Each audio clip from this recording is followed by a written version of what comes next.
દિયોદર ખાતે છેલ્લા 10 દિવસથી ઓગળ જિલ્લાને જાહેર કરવામાં આવે તેવી માંગને લઈ સ્થાનિક લોકો ધરણા પ્રદર્શન કરી સરકાર સામે પોતાનો રોષ ઠાલવી રહ્યા છે। આ આંદોલનને અનેક સંગઠનો અને અગ્રણીઓએ પોતાનો ટેકો જાહેર કર્યો છે। બનાસકાંઠાના સાંસદ ગેનીબેન ઠાકોર અને દિયોદરના પૂર્વ ધારાસભ્ય સિંહભાઈ ભુરિયાએ ધરણા પ્રદર્શનની મુલાકાત લીધી હતી। મુલાકાત દરમિયાન સૂચિત ઓગળ સંકલન સમિતિના સભ્યોએ સાંસદને જિલ્લાની માંગને લઈ રજૂઆત કરી હતી અને સાંસદ ગેનીબેન ઠાકોરે જણાવ્યું હતું કે સરકાર જો થરાદને જિલ્લો જાહેર કરી શકે તો ભૌગોલિક દ્રષ્ટિએ દિયોદરને પણ જિલ્લો જાહેર કરવો પડે।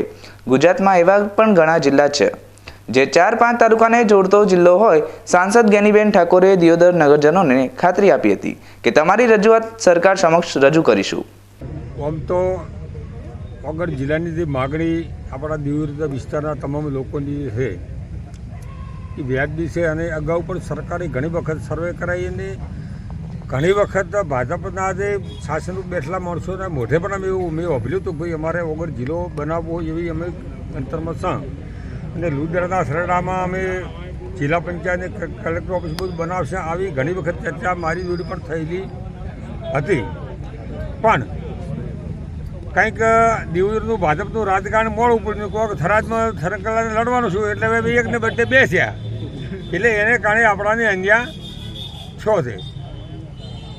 પણ આપણે જે અત્યારે જે વાતને લઈને નીકળ્યા છે એમાં આપણા એક તાલુકાને કારણે કોઈ દડો પરિણામ આવે નહીં। એનું કારણ છે કે બાજુના તાલુકા તો કદાચ રાડ ઉપાડે કે ભાઈ અમારે થરાદમાં નથી એવું દિયોદરમાં જ રહેવું છે અને દિયોદર જ બનાવવું તો એના કરતાં આપણને વધારે ફાયદો થાય। કારણ કે એક તાલુકો તો સરકાર સમજે છે કે એનું દિયોદરને બનાવવા તો થરાદ ઉપર શું બેસવાનું છે, થરાદને બનાવો દિયોદર ઉપર શું બેસવાનું એટલે આ એના કરતાં બે જિલ્લા તો બનાવે।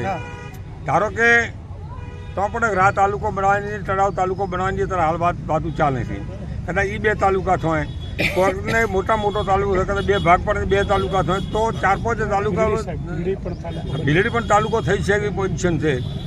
આના 4 મહિના પહેલાં પણ એવી ચર્ચા હાડી કોઈ ભીલડી તાલુકો બનાવો આ બધું કરી અને બે જિલ્લા તો બનાસકાંઠાની બે ને બદલે 3 જિલ્લા બનાવી નાખે તો એનો લાભ દિયોદરથી પૂરેપૂરો મળે અને આપણા ઓગળજી બાપાને પર બધા કરવા પ્રાર્થના કે આ ભાજપાની સાથે બુદ્ધિ આલે અને આપણને 3નો જિલ્લો બનાવી એવી ભગવાન પ્રાર્થના કરે।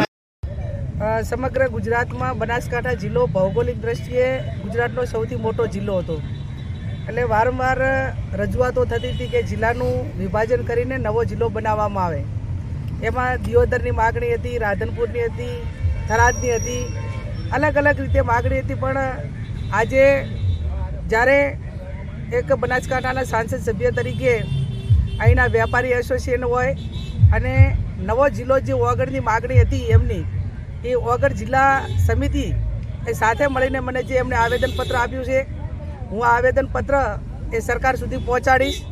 એક વાસ્તવિકતા છે કે જ્યારે સરકારે જાહેરાત કરી એ ટાઈમે પણ મેં સ્ટેટમેન્ટ આપ્યું હતું કે કોઈ પણ જિલ્લાનું વિભાજન હોય, તાલુકાનું વિભાજન હોય તો સ્થાનિક લોકોને, સ્થાનિક પ્રજાના પ્રતિનિધિઓને સાંભળીને ભૌગોલિક દ્રષ્ટિએ અને એમને વિશ્વાસમાં લઈને નિર્ણય લીધો હોત તો અત્યારે આંદોલન કે આજે ધાનેરા નારાજ, કાંકરેજ નારાજ, દિયોદર નારાજ, 8માંથી 4 જેટલા તાલુકાઓ વિધાનસભાઓ આખી નારાજ હોય ત્યારે સરકારે લોકશાહીની અંદર એમને સાંભળવા પડે અને સાંભળ્યા વગર પણ ઘણી રીતે એમને જે અહીંના લોકો એમની પાસે કદાચ રજૂઆત કરવા ગયા હોય તો પણ પૂરતા સાંભળ્યા નથી। એટલે એમની જે પણ રજૂઆત છે ભૌગોલિક દ્રષ્ટિની વાત હોય, ભૂતકાળમાં જ્યારે 2000માં જિલ્લા તાલુકાઓનું વિભાજન કરવામાં આવ્યું એ ટાઈમે ગુજરાતના મુખ્યમંત્રી શંકરસિંહજી વાઘેલા હતા, કોંગ્રેસનો એનો ટેકો હતો।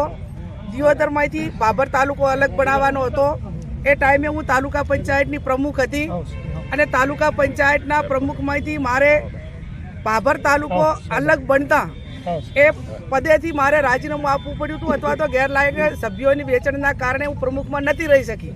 છતાં પણ બાબર તાલુકો બનતો હતો એ ટાઈમે મેં તાલુકા પંચાયતના પ્રમુખમાંથી રાજીનામું 2000માં આપ્યું હતું। એટલે એક પ્રજાના પ્રતિનિધિએ પ્રજા માટે કરીને લડવું જોઈએ। એક લોકશાહીનો આપણને જે સત્તા સ્થાને બેહાડ્યા હોય પ્રજાએ બેહાડ્યા છે એમ પ્રજાના ચૂંટાયેલા જે નાનાથી પંચાયતથી કરીને પાર્લામેન્ટ લોકો જે રજૂઆત કરે એ સરકારમાં નિર્ણય લેતી વખતે લોકોને સાંભળવા જોઈએ। આ સાંભળ્યા નથી। આજે માજી ધારાસભ્ય સાહેબ છે, આ જિલ્લાના પ્રતિનિધિઓ છે, એમને મને અહીં આવેદનપત્ર લેવા માટે બોલાવી છે. આ જે આવેદનપત્રની અંદર એમની જે માગણી છે એ માગણી હું મારા લેટર પેડમાં લખી અને સરકાર સુધી પહોંચાડી અને એમની જે વાત છે, એમની જે રજૂઆત છે એ સાંભળી અને પુનર્વિચારણા કરીને એમને કઈ રીતે સંતોષ મળે એવા પ્રયત્નો સરકાર કરે એ બાબતનો લેટર હું લખી અને સરકાર સુધી આ બાબતની જાણ કરીશ. હું એવું માનું છું, મેં કીધું એ પ્રમાણે અગાઉ, કે ભૌગોલિક દ્રષ્ટિએ અને તાલુકાઓની દ્રષ્ટિએ બનાસકાંઠા ગુજરાતનો સૌથી મોટો જિલ્લો હતો. ભૂતકાળમાં જ્યારે વિભાજન કર્યું, બોટાદ હોય, સોમનાથ હોય કે અલગ અલગ જે જિલ્લાઓ નવા બનાવ્યા, તો કેટલાક જિલ્લા 4 તાલુકાના પણ એમને બનાવ્યા છે. 4 જિલ્લા, 3 તાલુકાના 4 તાલુકાના પણ જિલ્લા બનાવ્યા છે. તો એમને થરાદે બનાવવો હતો, દિયોદરે બનાવવો હતો, તો સરકાર એ પ્રમાણે બનાવી શકતી હતી. અને વગર જિલ્લો વચ્ચે એની ભૌગોલિક દ્રષ્ટિએ અને કાંકરેજ પણ પાલનપુરમાં જવા માટેની અપેક્ષા ન રાખો, કદાચ એમને એ પ્રમાણે બધાને વિશ્વાસમાં વગર બનાવ્યો હોત અને જે રીતે બોટાદના આદિ જિલ્લાઓ બનાવ્યા છે, એકને બદલે સરકારે 2 જિલ્લા બનાવવાની જરૂર હતી તો થરાદે થોત, પણ એવું નથી કર્યું. માત્ર ને માત્ર એક વ્યક્તિના અહમ અને એક વ્યક્તિના નિર્ણય માટે કરીને આખા જિલ્લાને ખેદન મેદન કરીને જે લોકોની લાગણી હતી એ લોકોની લાગણીને ગ્રાહ્ય રાખી નથી. એટલે આ બાબતમાં કદાચ થરાદે ભલે જિલ્લો બન્યો હોય, પણ વગરને અલગ જિલ્લો બનાવીને કાંકરેજ, ધાનેરા, દિયોદરને આને પણ ન્યાય મળે એ જે રજૂઆત છે, એ રજૂઆત એ હું સરકાર સુધી પહોંચાડું છું.